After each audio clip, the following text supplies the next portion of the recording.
Leighton, do you know what RJ's doing right now? What this reference is? Some sort of dance to EDM. I don't know. All right. The fist pump, man. Yeah, the fist pump. You knew Jersey Shore, didn't you? I don't really watch TV. You don't. So does your lady watch TV? I feel like it's got to be a couples thing. You either both don't watch, or you both do watch. No, not really. I Really? mean, we really don't watch that much TV. We watch like some Netflix and stuff, but that's it. So you don't pay? Did you cut off the regular cable? Yeah, we don't pay for TV. Wow. I got to get on that. What's the Netflix show? Well, I use Amazon Prime a little bit, so Terminal List was the last one. Okay, everyone's raving about that. Did you think it was that good? I thought it was awesome. Fantastic. Troy, did you watch that? I did not watch the Terminal List. I was going to think that Leighton watched maybe Reacher because he looks just like the main character from Reacher. Yeah. You agree with that? Yeah, I mean, I've seen all those shows. I mean, Shooter was a good one. Yes. That was like one of my favorites. But Terminal List is up there for sure. Leighton Vander Esch sitting down with us in the On-Time Experts Air Conditioning, Heating, and Plumbing Hot Seat Award winner. What was the off-season award that you got the shirt for? This is just training for the off season, being there every day, and just kicking butt and putting the work in and getting stronger, getting better every day. Being there for your teammates and having fun with it, showing up and just working your hardest. We're talking a lot about these helmets. J-Ron Kurz, the helmet protection. Guardian caps. Kurz said, very bad. The players are not happy about the style. It's cramping y'all's style. But Robert Saleh, the Jets coach, did you see what he said about him? He said he thought that they would actually backfire a little bit, that you guys are hitting with the padding of feeling like you have more comfort, and then when the regular season actually starts and they're not there, that it may backfire in terms of the helmet-to-helmet contact. What do you think about that theory? I think that is a very accurate theory, especially coming from a defensive coach. I can tell, like, when you hit something, like, they're kind of like spongy, or not spongy. They're like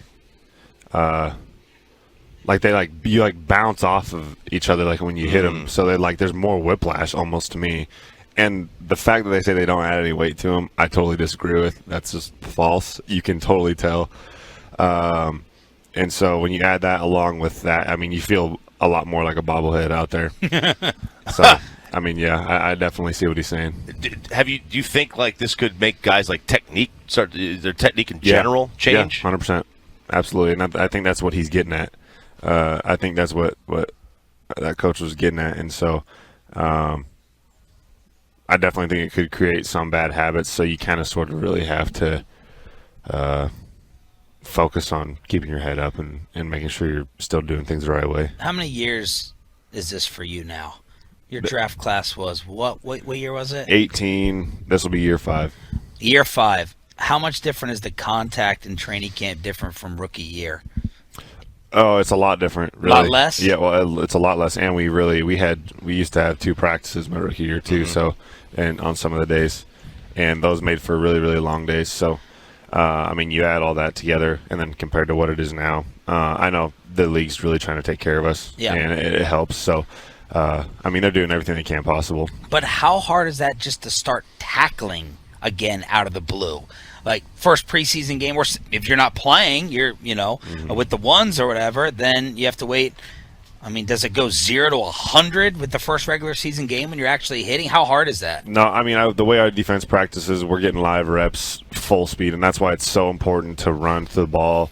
And I know, like, there's going to be some plays where you thud the runner up and he doesn't get like a full speed run, but like on the outside ones where we can tag him off and truly get like a live rep, that matters for the DBs, that matters for the safeties, running full speed, tracking him inside out to tag off of it, because they're going to make that tackle, and we all know our guys are going to do that. So you should be getting those live reps, and that's something we preach every single day in practice, of running to the ball, because that's what creates those tackling habits. I thought it was going to pop off yesterday at the end. It was getting a little bit heated with Nashon. Zeke was getting involved, so I'm predicting it pops off today. tempers are going to flare today. We're going to have our first one of training camp. What are the odds it's you? You involved in it. Yeah, you like a good training camp fight? I mean, I'm all for the juice and everything, but we got to be smart. I don't understand why people start throwing punches with helmets on. It just blows my mind. You've never thrown one. No, I don't want to break my hand. I have no. What about an open slap? It's more insulting to get slapped anyway. Slap to the helmet. Dave Chappelle. That'd be borderline just as bad, I feel like, for my hand. But, yeah. I mean, I'm all for the juice and everything. I know tempers flare a little bit. That's what it is. I mean, we're all grown men with pads on. We're running full speed, hitting each other. So things are going to happen, but we just got to be smart. It seems like the defense is putting on a show. Like they seem to be. You guys seem to be not dominating, but beating the offense more often than not. Is that normal? Have you found in your years, like first week or so, defense ahead of the offense? I mean, I'm going to be honest with you. I thought they got after us the first practice. So yeah, and then we kind of got ours yesterday. And I think that's just the fun. I was thinking about it during practice yesterday. I was like, that's why I love football so much, especially being a part of a good team. You know that you're going to get theirs and we're going to get ours. But you know if it's swaying like that back and forth, you got something good going. And so, I mean, if it's just one side kicking the other's butt the whole entire time, every single practice, then you know something's up, like something's wrong. And we haven't had that, I think, for 2 years. So going into this second year with them, and I mean, they get theirs and we get ours, and that's what makes practice fun. Leighton Vander Esch here on 105.3 The Fan. What makes Dan Quinn such a unique or good coach? I think just really the culture he brings and the energy he brings continually every single day, and how consistent he is in that, and really how he brought us together so fast. Just being the type of person he is and the guys that he brought in on the coaching staff, they bleed confidence, they bleed that energy and culture and unity and just having fun. And so that's so contagious, and everybody, it just trickles down into everybody in the facility and on the team and in the locker room. So, I mean, I think that's what makes him so unique and such a good coach, because guys love playing for him. How early did you know that Micah was going to be a stud? Can you tell I think, who told us, was it, I can't remember who sat down and told us the first practice. Oh, it was Diggs. I was like, how early can you tell? He's like, one practice. And I was like, no, you could have a bad practice. Like, how early could you tell, or can you tell with most guys, whether they belong or maybe they don't? With Micah, I think it was extremely obvious, and I'm going to agree with Trey on that 100% wholeheartedly. The things that kid can do on the field is unbelievable. Okay, were you out here yesterday for the running back drills? So this was like the viral media moment that none of us caught on our phones. I think y'all were carrying the football. Yeah, we were running through cub block tackling drills and individual. 53 tried to, whatever happened, I don't know whether they had some past issue or Micah was having a bad day. Leighton, that was criminal. That was criminal. I was paying fans behind us to see if they had the video of Parsons running through this poor man and ending his soul out there. Where were you for that? Did you see it? I was standing right behind him. Rumor has it Christian was kicking his butt in Madden the night before. Oh no! They've been going at it for the last couple of days, just fun. But Micah yelled something afterwards, and I was waiting for Christian to get up and say something back, but it sounded like I didn't hear anything come back. I mean, they were just. It was mostly fun, but yeah, there was a little heat in there, for sure. There was a little bit. My Lord! So give him your Micah. You want to take him out of the linebacker room? I think he's an elite pass rusher. I think if you you could probably line him up on the edge, and he'd be a top X pass rusher in the league. Yeah. Do you see that as his future maybe someday, or do you see him staying at linebacker? Or mixing. I mean, I see him doing what he does, and that's doing it all. So I think he's extremely good at both, And I think that's what makes him so special and so hard to deal with when he gets on the line, because you can play him on the line the whole game if you want to. You can play him off the line the whole game if you want to. And that's what makes him and a player like him so special. And I truly believe he's as far as raw talent, I think he's by far one of the best players in the whole league. And so when you have talent like that and you have speed and just raw juice like he does, you can do anything you want with him. Leighton Vander Esch here on Shan RJ, 105.3 The Fan. So yesterday we tested Dak's cliche game. You know, who's the best in terms of just giving the cliche answers? Jason gave it to us for 10 years. He was a master. Dak is very, very good.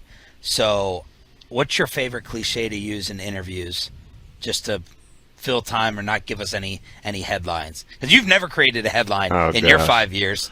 All right, let me give you one. That's my job. But do you guys have like a set of 3 or 5 that you can always go to that kind of work in any situation? You know, just play hard, keep my head down, train. Day by day. 100%. Day by day? Yeah. Just taking things as they come and not getting too far ahead of yourself. I think that's cliche, but I mean it's so true though, and that's something I live by every day. So regardless of how cliche some things may be, it doesn't matter. Like that is how it rolls. All right, I want you to judge Dak here. This was Dak yesterday on with our fellas on the G-Bag Nation, and see what you grade Dak with his cliche game.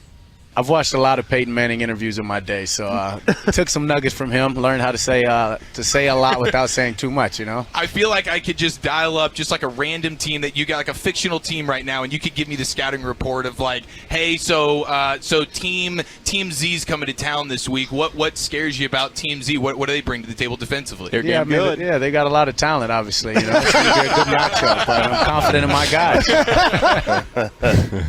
How good is that? That's perfect. I mean, that's probably the ultimate cliche line that you could take from anything or really around the sports world. I think he nailed it right on the head. Question: You're the outdoorsman, you're the hunter, the wolf hunter. Oh yeah. Is there an animal you're scared of? No. I mean, maybe. I guess. I mean, I think hunting like people that hunt lions in Africa are freaking crazy, because that seems like the most intense hunt ever. I don't know if you guys ever have seen that or not, but no. Have you wanted to do that? Go on a trip like that?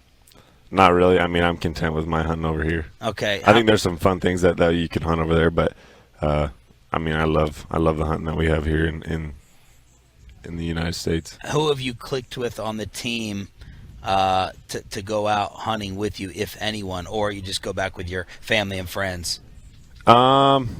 Mostly just my family and friends. I've taken a lot of the guys shooting. We just go out and go shoot the guys that want to go do that, and just teach them something and show them what it's all about. And Now, I think that's extremely fun. Now, can you cook it too? Yeah. Okay, so look, I didn't think it came with the territory. You automatically cooked it. So I was going to test, I mean, your venison game and rabbit and squirrel. That's Troy's favorite. I'm not eating rabbit or anything, but Why You don't not? eat rabbit? What? no. I mean, I don't really hunt rabbits. So. Duck?